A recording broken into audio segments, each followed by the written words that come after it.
자, 그렇다면 내용 계속 이어서 보도록 하겠습니다. 방금 이야기했던 부분인데 그라쿠스 형제의 기억을 잘 해두세요.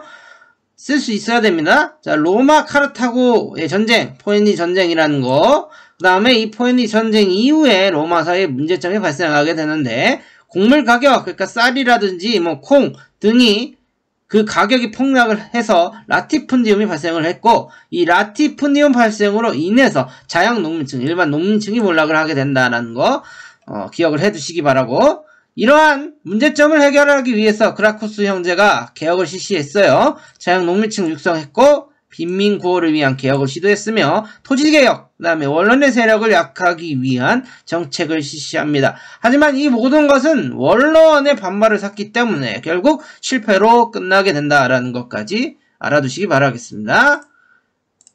자, 로마 사회 그리고 로마 재정의 변화 계속 보도록 할 텐데요. 자, 재정의 변화 부분이 나오죠. 여기서 재정이란 말은 그렇죠, 황제가 다스리는 정치 체제를 의미하는 거겠죠. 자, 가장 로마 재정은 성립했다고 보는 옥타비아누스, 아우구스투스죠.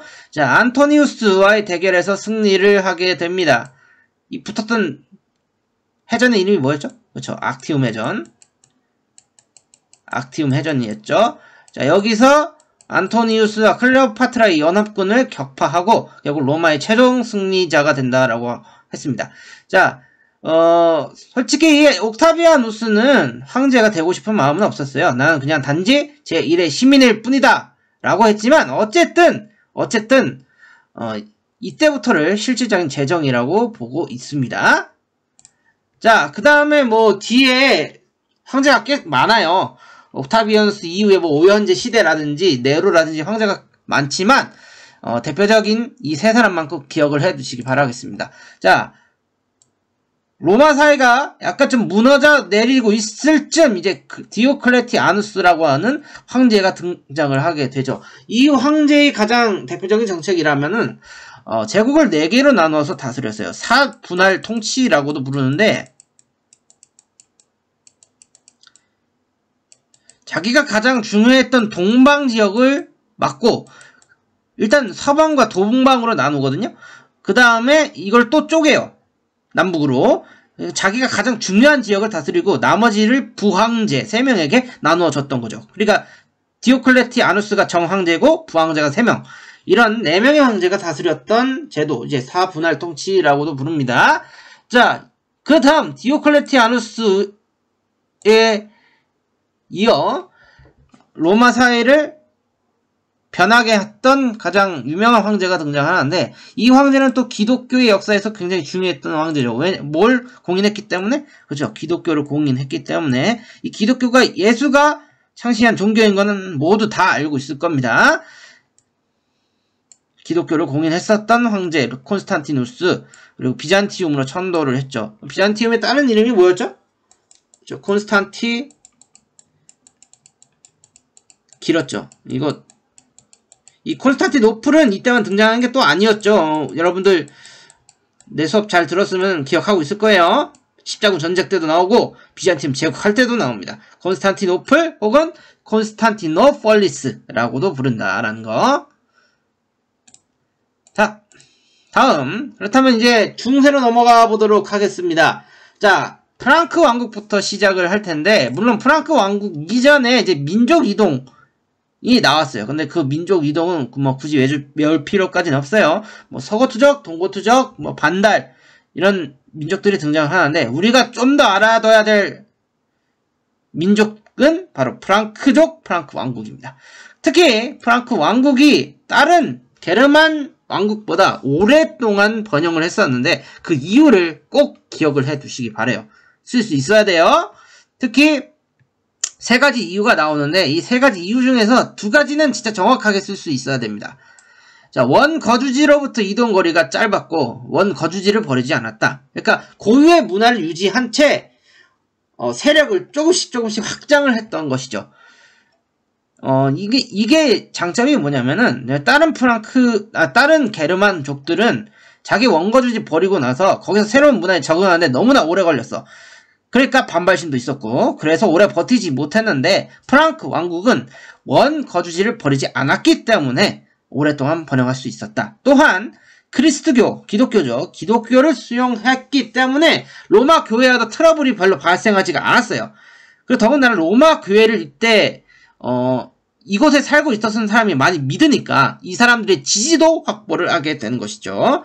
자, 그리고 또 세 번째 이유, 이거는 내가 전에 했었을 때 설명을 안 한 것 같긴 한데, 자, 이슬람 세력의 침입으로부터 멀리 떨어져 있었습니다. 이 당시가 이제 우리가 이슬람 사람 배우지 않았는데 마호메트라고 하는 사람이 이슬람을 창시한 이후 그 이슬람이 국가를 세우고 세력을 확장했던 시기였어요. 근데 그와 좀 떨어져 있었기 때문에 조금 더 안정할 수 있었다라는 것이죠. 자, 그 다음 이 프랑크 왕국의 가장 대표적인 유명한 왕의 이름을 쓸 수 있어야 됩니다. 카롤로스 대제 혹은 샤를마뉴라고도 불렀다. 자, 영토 확장으로 전성기를 이룩했던 왕이며 옛 서로마의 영토 대부분을 회복합니다. 또한 그리스도교와 친했고 기독교를 장려했으며 학문 문의 부흥을 일으켰던 왕입니다. 또한 교황으로부터 서로마 황제를 인정받기까지 하죠. 자, 이때는 이제 비잔티움 제국과 또 연관이 있어요. 레오 3세의 성상 숭배 금지령 때문에 이게 발생하게 되는데 이건 좀 이따가 잠깐 더 이야기를 하도록 하겠습니다. 자, 그렇다면 중세 봉건제도 살펴볼 텐데요. 이거 봉건제도 많이 이야기했었죠. 중요합니다. 특히 이 중세 봉건제도를 유지했던 큰 틀이 두 가지가 있었죠. 뭐랑 뭐? 그쵸. 주정제. 죽음과 봉신과의 관계를 설명한 주정제와 그리고 중세 봉건제의 사회 경제 제도였던 장원제가 중세 봉건 사회를 지탱했던 큰 제도였죠. 자, 특히 이 주정제 같은 경우는 그림에서 보이듯이 국왕의 가장 상위에 있죠. 상위에 있는 모습을 볼 수가 있습니다. 봉신은 주군에게 충성을 맹세했고 군사적인 원조까지 했습니다. 만약에 이 주군이 위험에 빠지면 봉신이 군대를 보내줘야 됐다라는 이야기죠. 그 다음에 주군은 봉신에게 장원, 봉토를 지급을 했어야 됐습니다. 여기서 봉터라고 하면 땅을 의미하겠죠. 땅이에요, 땅. 땅이라고 기억을 해둬도 됩니다. 그리고 이 주군과 봉신과의 관계는 쌍무적 계약관계 혹은 1대1 계약관계, 사적 계약관계이면서 이 계약관계는 깨질 수 있었습니다. 이게 아까 말했죠. 주의 봉건제가 가장 큰 차이점이라고. 주의 봉건제는 뭐에 기반하고 있어? 그쵸, 혈연관계에 기반하고 있었던 봉건제도였죠. 그러니까 이 관계가 느슨해지긴 하죠. 근데 오랫동안 지속이 됐어. 근데 이 서양의 주정제는 언제든지 깨질 수 있었습니다. 계약관계가 한쪽이 깨면은 바로 깨지는 거예요. 그러니까 무한하지 않았다, 유한했다라는 것을 구분해서 이해하시기 바라겠습니다. 그림도 잘 봐주세요. 이거 보면은 딱 보면 주정제인지 알아야 돼. 자, 다음은 그리스도교의 확산 부분 살펴보도록 할 텐데요. 이 부분은 내가 또 중요하다고 이야기했었죠. 쓸 수 있어야 돼. 특히 이 카롯의 굴욕 명칭을 정확하게 기억을 해 두시기 바라겠습니다. 이게 이제 카노사 성에서 황제 하이니 4세가 교황 그레고리우스 7세에게 용서를 빌었던 사건인데 이 카노사의 굴욕을 쓸 수 있어야 되고, 왜 발생했는지, 뭘 요구했다? 교황 그레고리우스 7세가 신성 로마 제국 황제 하이니 4세 갖고 있는 성직자 임명권을 요구했던 거죠. 이런 거야. 성직자 임명권 교황에게만 있다. 황제가 임명할 수 없어. 내놔. 이거예요. 기억해둬요. 자, 그렇다면은 누가 이겼어? 그쵸? 교황이 이겼죠? 황제가 교황에게 굴복을 했고, 이로 인해서 어떤 역사적 결과가 발생했는지도 기억을 해두셔야 돼. 교황권이 황제권보다 우위에 있음이 증명되었고, 우위에 있다, 위에 있다라는 뜻이죠? 교황권이 더 세다, 그런 뜻입니다. 자, 13세기 이르러 교황권이 완전히 이제 절정에 이르게 되죠. 자, 이거 학습지 이거 요약본 말고도 그 내가 나눠준 학습지에 그 스토리가 있으니까 그거 한번 봐도 도움이 될 것 같습니다. 자, 다음 십자군 전쟁. 이 교환권이 절정이던 시기에 발생했던 전쟁이죠. 교환권이 절정일 때 발생했던 사건인데 이거 실패했잖아요. 이 전쟁 이후에 교환권이 추락하게 되죠. 추락하게 된다. 뒤에 있습니다. 자, 십자군 전쟁이 어떻게 발생을 하게 됐느냐. 셀주크 투르크가 예루살렘을 점령했고 비잔티움 제국을 위협을 하면서 이때 비잔티움 황제가 로마 교황에게 도움을 요청합니다. 이 당시 로마 교황이 우르반인데 그 우르반에게 도움을 요청하게 되죠. 이거 잘 봐. 셀주크 투르크입니다. 오스만 투르크 아니야? 오스만 투르크는 비잔티움 제국을 멸망시켰던 제국이죠. 이거 비잔티움 멸망 전이니까 아직 오스만 등장하기 이전입니다. 오스만 아니야? 자, 그리고 몇 차에 걸쳐 일어난다? 1차부터 8차까지 일어난다라는 거. 자, 특히 1차 때 예루살렘을 회복하여 이때가 가장 그나마 이제 초기 십자군 전쟁의 목적을 달성했던 시기라고 볼 수가 있어요. 예루살렘이 누가 죽었던 곳이라고? 그쵸, 예수가 죽었던 곳이라고 얘기했었죠. 자, 하지만 1차 때 예루살렘을 되찾지만 3차 때 다시 뺏깁니다. 누구? 살라딘. 자, 살라딘에 의해서 다시 빼앗기고 이후 예루살렘은 이슬람의 영토로 계속 그냥 이슬람의 영토였어요. 다시 되찾지 못한다는 이야기였었죠. 자, 그리고 이 살라딘하고 이제 붙었던 인물이 리처드라고 있었죠. 여기서 뭐 중요하진 않습니다만 어쨌든 예루살렘은 다시 이슬람의 영토로 가게 된다. 자, 예수살렘 아니다. 예수살렘 아니야. 자, 그 다음 보도록 할게요. 자, 4차 때는 이 십자군의 목적이 변질돼. 어디 공격했어? 콘스탄티노플을 공격했습니다. 4차 십자군 때 이제 베네치아 상인들이 중심이 됐는데 경제적인 이득을 위해서 이제 예루살렘이 아니라 콘스탄티노플을 공격하게 된다라는 거. 자, 그럼 십자군 전쟁은 어떤 결과냐? 성지 탈환을 실패하죠. 자, 되찾지 못한다라고 이야기했었어요. 자, 그 다음에 이 상황, 이후 이 계급들, 이 중세 계급들이 어떤 변화를 겪게 되느냐? 교황과 성직자의 권위는 약화되겠죠. 실패했으니까. 신이 도와줄 거라고 얘기했는데 성공은 무슨 성공이에요. 실패했으니까. 그럼 권위가 약화되겠지. 그리고 기사 영주가 몰락하겠지. 왜냐? 많이 죽었으니까. 전쟁이잖아요. 전쟁과 싸우는 사람들이 많이 죽지. 기사 영주 계급이 몰락했고 근데 유일하게 이득을 보았던 세력은 동방무역 발전으로 인한 상인 계급이 성장을 하게 되죠. 특히 이탈리아 도시국가가 성장을 합니다. 이탈리아. 이게 르네상스와도 연관이 있어요. 이탈리아 도시국가. 좀 이따 이야기할 거지만 르네상스가 이탈리아에서 일어났던 배경 중에 하나이기도 해요. 왜냐? 돈이 많으니까. 좀 여유가 생기니까 그러니까 이제 예술하고 문화에 관심을 갖게 되는 거죠. 좀 이따 다시 얘기할게요.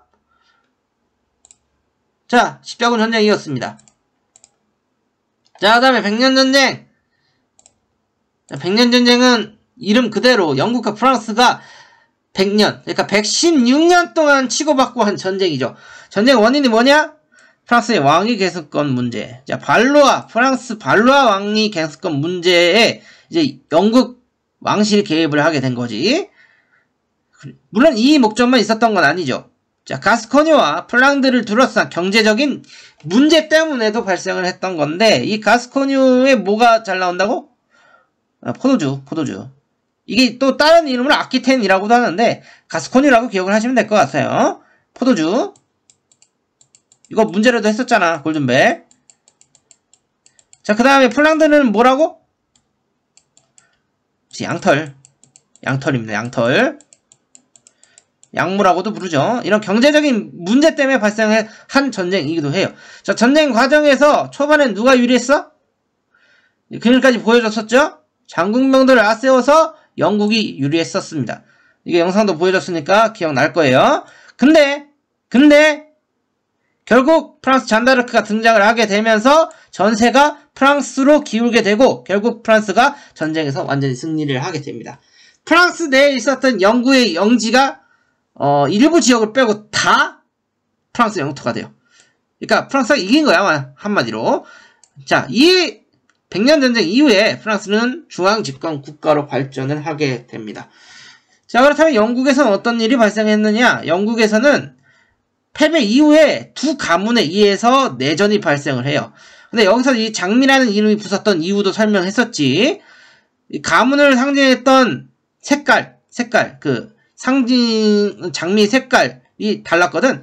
랭커스터 가문은 빨간 장미, 그리고 요크 가문은 하얀 장미인데 이 두 가문이 붙었기 때문에 장미전쟁이라는 이름이 붙은 겁니다.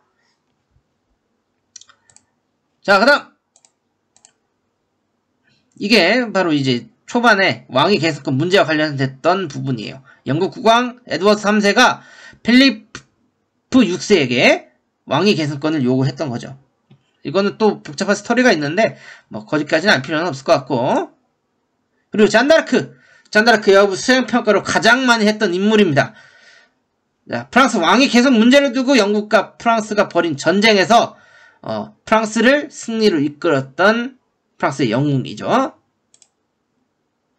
자, 그 다음 비잔티움 제국 살펴보도록 하겠습니다. 자, 비잔티움 제국에서는 이 황제를 잘 기억해둬야 돼. 유스티니아누스. 이름 어렵다. 자, 이 황제랑 로마에 있었던 황제의 이름 헷갈리면 안 됩니다. 업적, 옛 서로마 영토를 상당 부분 회복했었고, 그 다음에 성소피아 성당을 건설했었죠. 이게 이 성소피아 성당이 이제 비잔티움 양식 가장 대표적인 건물이라고 할 수가 있습니다. 그리고 로마법 대전, 다른 이름은 유스티니아누스 법전을 편찬합니다. 이게 이제 현재 유럽 법의 근간이 되는 법전이기도 하면서 굉장히 이게 가치가 높은 법전이에요. 왜냐면 로마에 있었던 법들을 모두 총정리를 한 거라고 할 수 있기 때문에. 아시겠죠? 자, 르네상스 나왔습니다. 자, 르네상스 중요하겠죠? 자, 쓸 수 있어야 돼. 쓸 수 있어야 된다. 자, 르네상스 어디 문화로 돌아가자? 그리스 로마 문화로 돌아가자. 고대 그리스 로마 문화로 돌아가자라고 했던 문의 부흥운동이다. 자, 이탈리아에서 먼저 르네상스가 시작된 이유 중요합니다. 진짜 두 가지는 확실하게 쓸 수 있어야 돼. 확실하게. 자, 첫 번째, 고대 로마 문화의 유산이 남아있었기 때문에 가능했었다. 자, 그리고 동방무역으로 경제적인 여유가 있었다. 이제 아까 십자군 전쟁 이야기할 때 이야기했었어요. 돈이 있으니까 예술하고 문화에 관심을 갖게 되지. 자, 그리고 비잔티움 제국이 오스만 제국에게 멸망당한 이후에 거기서 이제 그리스 로마 문화를 연구했던 학자들이 이제 서유럽 쪽으로 다시 넘어오게 되면서 그리스 로마 문화를 전해주게 됩니다. 자, 쓸 수 있어야 됩니다. 자, 그 다음에 내용을 보면은 우리가 수업 시간에 얘기할 때 많은 사람들이 얘기했었어요. 그거 다 기억하면 너무 머리 아프잖아. 그러니까 대표적인 사람만 기억을 해두면은 일단 미술은 꼭 기억을 해둬야 돼. 미술에서 특히 누구? 이 세 사람 중에 한 사람과 작품을 쓸 수 있어야 됩니다. 세 사람, 보티첼리도 쓰면 좋고, 어쨌든 레오나르도 다빈치의 모나리자 최후의 만찬 그림까지 보여줬었죠. 미켈란젤로 현지창조 피에타 다비드상, 그리고 라파엘로의 아테네 학당. 자, 이 미술 사람의 이름과 그 사람이 그렸던 그림 혹은 작품을 반드시 기억하세요. 알겠죠? 자, 르네상스 중요합니다. 쓸 수 있어야 돼. 자, 다음 넘어가겠습니다. 자, 루터의 종교개혁 살펴보도록 할 텐데요. 원래 이제 이 종교개혁이라고 하면 루터 말고도 칼뱅, 그리고 영국의 종교개혁도 있긴 한데, 루터를 좀 더 자세히 보도록 하세요. 배경을 보면 이제 가톨릭 교회가 부패했기 때문에 이에 대해서 굉장히 비판적인 시각을 가지고 있었다라고 합니다. 근데 이런 상황에서 직접적인 계기가 된 게 뭐냐면은 바로 이제 교황 레오 10세가 성 베드로 성당에 보수 비용을 마련하기 위해 면벌부를 판매했던 요것 때문에 발생을 했던 거예요. 이 명벌부가 뭐라고? 뭘 면해준다? 죄를 면해준다. 벌을 면해준다라고 하는 교황청에서 발급한 증서입니다. 이게 말이 안 되잖아요. 자, 이게 성서에 나와 있지 않는 내용이다. 라고 하면서 95개조 반박문을 제시했고, 이에 교황 레오 10세가 루터를 파문시키고, 이로 인해 종교전쟁까지 발생하게 되는 사건입니다. 여기에서 이제 굉장히 복잡한 과정이 있었는데, 그거 영상으로 봤던 거 기억이 날 겁니다. 자, 어쨌든, 이런 종교전쟁이 아우크스부르크화의에서 결국 루터파 개신교가 공식적으로 인정되면서 종교전쟁도 끝이 나게 되는데, 자, 한 개 잘 기억해둬야 돼. 한 개, 뭐에 대해 비판적이었다? 보수적 성격이었기 때문에 농민전쟁에 대해서는 비판적이었다. 그리고 루터파 교회는 지배층에만 종속됐다. 이거 설명했었죠. 황제나 제후가 전하는 종교를 백성도 그대로 믿어야 됐다. 종교의 자유가 없었다. 그러니까 내가 모시는 주인이 루터파 교회를 믿으면 나도 루터파 교회를 믿어야 됐고, 만약 내가 모시는 황제가 가톨릭을 믿으면 가톨릭을 믿어야 됐다. 그런 뜻이에요. 아시겠죠? 자, 그 다음 뒤에 내용도 잠깐 쉬었다가 살펴보도록 하겠습니다.